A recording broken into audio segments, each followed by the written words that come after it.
Prerrogativas da CCB e trauma. As prerrogativas são todas, você nos obedece. E os traumas são todos os que decorrem das obediências forçadas, pesadas, não bíblicas, tradição dos anciãos, dos fariseus e dos escribas cecebenses. Aí gera um monte de gente perturbada, sexualmente tarado alguns, ou excessivos, ou culpados, neuróticos, assexuados, paranoicos, muito medo de Satanás, do diabo, muita angústia em relação a perder a salvação, porque na CCB, garantia da salvação é filiação à irmandade. Fora daquela irmandade, você está perdido. Não é Cristo que salva, é a CCB que salva se você se filiar a essa irmandade. Ela é mais ou menos o próprio Deus entre nós, a CCB. Mais ou menos. Pois é, cara. E aí? A minha esposa, Caio, que se desligou da CCB há 4 meses, ainda sofre os efeitos das antigas prerrogativas. Vai demorar um pouco ainda. Pela Irmandade e pelo ancião. Lá na CCB, as mulheres não podem se maquiar e a minha esposa, dias atrás, foi ao salão se maquiar para irmos juntos ao aniversário de 3 anos da minha filha do meu primeiro casamento. Após se maquiar, Caio, a minha esposa saiu do salão. A CCB também não pode ter segundo casamento, a menos que a tua mulher tenha te traído feio. Se você tiver tomado uma... Mas um chifre desses... Sei, cara. De alce maduro. Sei. Não é? Do contrário, nem isso. É ruim demais. É ruim demais. Pode ir. Rapaz, isso é pra correr de lá pra sempre. Nunca, nunca, nunca na minha vida. Minha esposa, após se maquiar, saiu do salão totalmente desconfigurada nas emoções.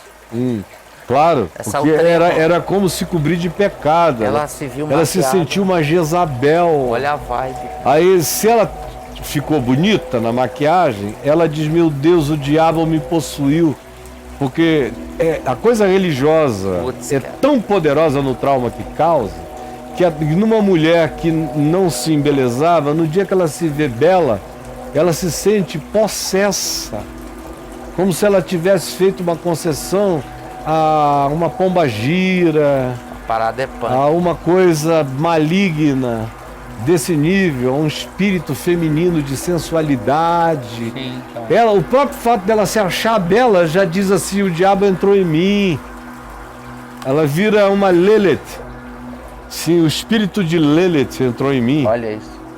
Então é um horror o que isso causa na cabeça de qualquer ser humano. Brother. Criado nisso, é como você ser criado num hospício e aos 30 e poucos anos descobrir que existe vida no mundo, começar a dizer, eu vou saber o que é aquilo ali, o que é isso que se chama salão, o que é isso, maquiagem, salão. O que é isso, o que é se arrumar e se embelezar para sair, o que é se vestir sensual para agradar ao marido, o que é a alegria de me vestir e mostrar o que de belo eu tenho, porque eu gosto de me sentir bonita. Isso tudo é coisa do diabo nesses ambientes. Punk. Aí, brolho, como fica a alma de uma pessoinha que cresceu num lugar desse? Ela deve ter entrado numa crise enorme, chorado, desesperado, estragou a maquiagem. Ela saiu de lá desconfigurada nas emoções e trêmula, Caio, ao ponto de bater o carro na calçada e estourar os pneus. Ô, Caio, como é que eu faço para ajudar a minha esposa a segurar psicologicamente dos efeitos desse lugar? Olha só. Me ajuda, Caio, filho, por favor. São duas coisas que não podem ser evitadas. Uma é o tempo. Tem que ir, faz só 4 meses. É devagar. A pessoa ficou numa prisão sem nada, só tinha chão, parede e teto. Parede apertada e teto baixo. E sem cor nenhuma, tudo cinza. Como lá em Bangu 1. Quando eu era capelão de Bangu 1. E toda vez que o governador, o ministro da Justiça diziam, olha, eleja 3, 4 para serem colocados num presídio de melhor amplidão, que tenha banho de sol, que tenha isso, tenha aquilo, tenha alguma sociabilidade, e eu pegava 3, 4 e levava para um presídio maior, quando soltava eles ali dentro, na prisão ainda, os caras não conseguiam olhar para cima, para o céu, porque caíam, desmaiavam com vertigem. Ficavam semanas se adaptando, andando pelos cantos assim, quando iam para o pátio. Que isso? Eu vi líder do crime, daqueles mais respeitados no meio criminoso, se agarrando pelas paredes. Um dia eu cheguei lá um domingo para visitá-los, que eu tinha acabado de mudar de Bangu 1 para outro lugar. Chego lá, tá ele assim. Falei, o que foi isso, fulano? Não, reverendo, eu vou cair. Se eu não me agarrar na parede, o céu me derruba. Vertigem, a liberdade, o espaço da vertigem. O que a mulher dele está sofrendo é do resultado, dos efeitos colaterais do aprisionamento de tantos anos. Ela saiu dessa solitária religiosa, desse confinamento religioso, está aprendendo a olhar o céu, a mensurar o espaço, entra em pânico. É como acontece.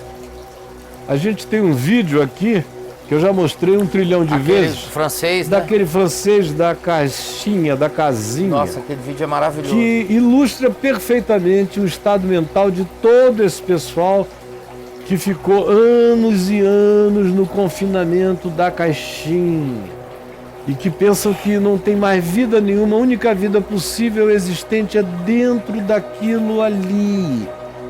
E eles ficam durante um tempo, quando eles começam a saber que existe liberdade, que o Evangelho de Cristo nos chama para a liberdade, não para o confinamento, não para a vida cinza, não para o Bangu 1 espiritual.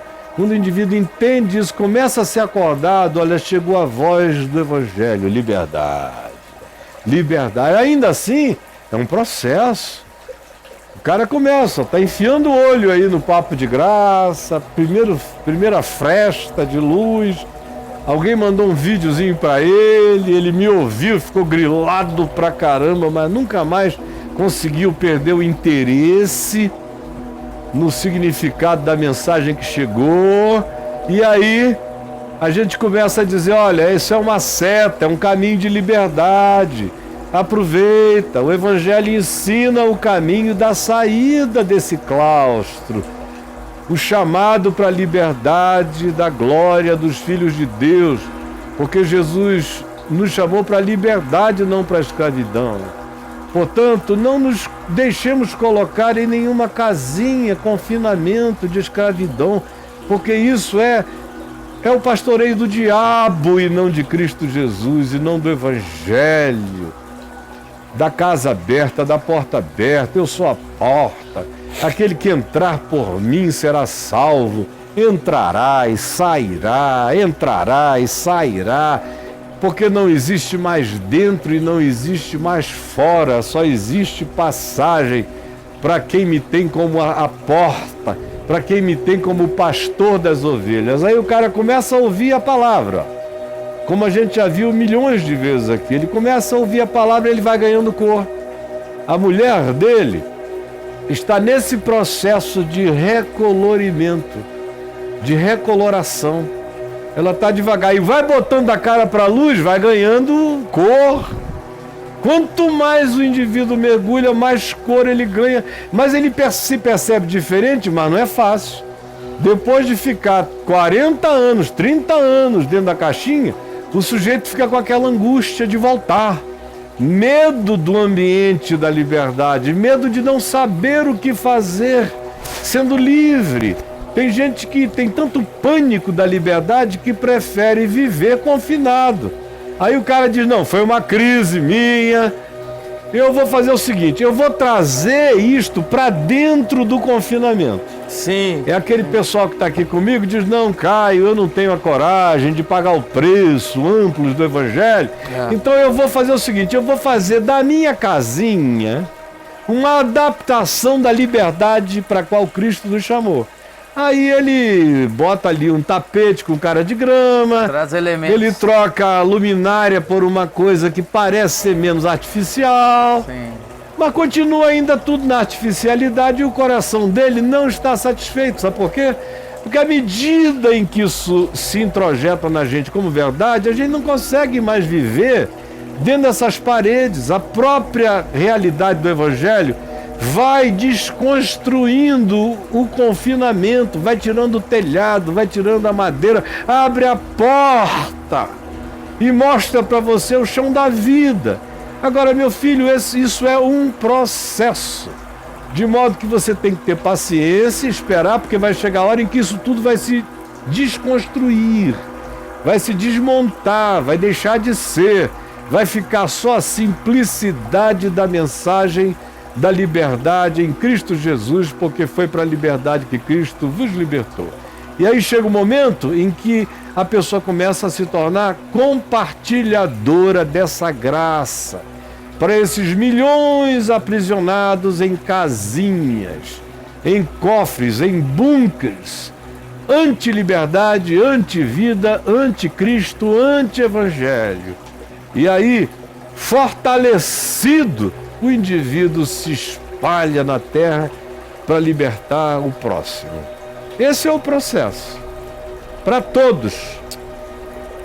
Agora, para ajudá-la nisto, eu sugiro que você anote o endereço da minha irmã Ana de Araújo e coloque a sua esposa fazendo atendimento com ela via Skype por 1 mês, 2 meses, no máximo 3. A tua esposa vai estar livre disso, porque a minha irmã nasceu no meio, ela sabe como é que isso funciona na cabeça do crente condicionado, apavorado, e o tipo de aparvalhamento que toma conta da pessoa quando ela começa a querer experimentar o que na cruz Jesus conquistou para nós. Mas a religião sonegou e fez da conquista de Cristo uma oferta do diabo. Essa é a tragédia maior da religião. Ela fez da conquista de Jesus na cruz algo que passa a ser visto como oferta de Satanás ao crente. Jesus paga o preço e a religião diz não. Você tem que continuar andando conforme os nossos ditames, porque quem usufrui isso está seguindo a Satanás. E grande é o pecado dos que atribuem a Satanás a grande libertação de Jesus na cruz. É pecado contra o Espírito Santo dizer que o que Jesus conquistou na cruz não é de Deus. É instrumento do diabo para perverter crentes santarados. Diga isso para sua mulher, mostre esse recorte para ela e faça o que eu estou sugerindo, tá bom, meu filho?